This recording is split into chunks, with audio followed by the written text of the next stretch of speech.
Hi, I'm Robin Asbell, your plant-based chef. Do you love French toast? I grew up loving French toast, and I'm going to show you how to make a plant-based version that's so delicious. So we're starting off with good old chickpea flour, healthy whole food there, rich in protein, great way to substitute for eggs. This is kala namak, or black salt, which has a sulfurous sort of eggy quality. Don't have to use it, but it really adds a lot.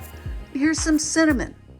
Get a little cinnamon flavor in there, reminds you of the old style French toast. Now I want to make sure and get the dry ingredients mixed together really well, because that way the cinnamon isn't going to float to the top like it sometimes does if you don't get it mixed in really well. So now I'm adding some nutritional yeast, whisk it again. Just make sure it's all nicely blended before we start adding any kind of liquids to it. So here's some almond milk, and I'm whisking in a little bit of vanilla. Now I was using unsweetened plain almond milk. You can use whatever milk you like. To make sure we get a really smooth mixture, I've just put in about a half a cup of that mixture, and I'm whisking it really thoroughly.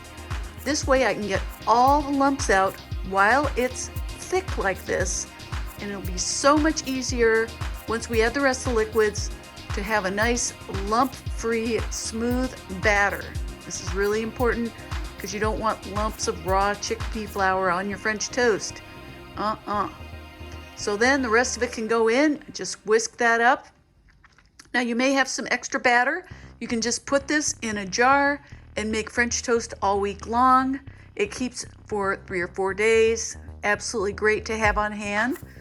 But I'm just throwing in some sliced baguette. Now you also can use whatever bread you like. I usually use whole grain bread, but I thought this would look nice. So I've got some plant-based butter in a hot nonstick pan. You want to get that melted and nice and hot.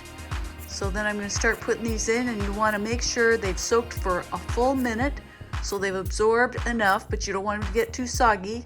And then just kind of shake it off before you put it in the pan, because if you have extra batter in the pan, that will probably just burn. So you definitely want to make sure that they are kind of shaken off on the way there.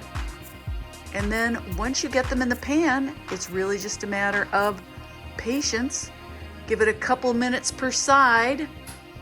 I'm going to go ahead and turn one and discover that, oh, it's not quite done. But that's all right, because I'm going to go ahead and turn it later. And see how they turn a beautiful golden brown. Just fantastic little French toasts. There we go. Just turn them until they are nice and golden brown. Then a little bit of plant-based butter and pure maple syrup, and you've got yourself a gorgeous breakfast.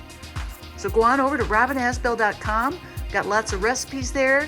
And please subscribe to my channel and hit like, because I've got lots more videos for you to watch.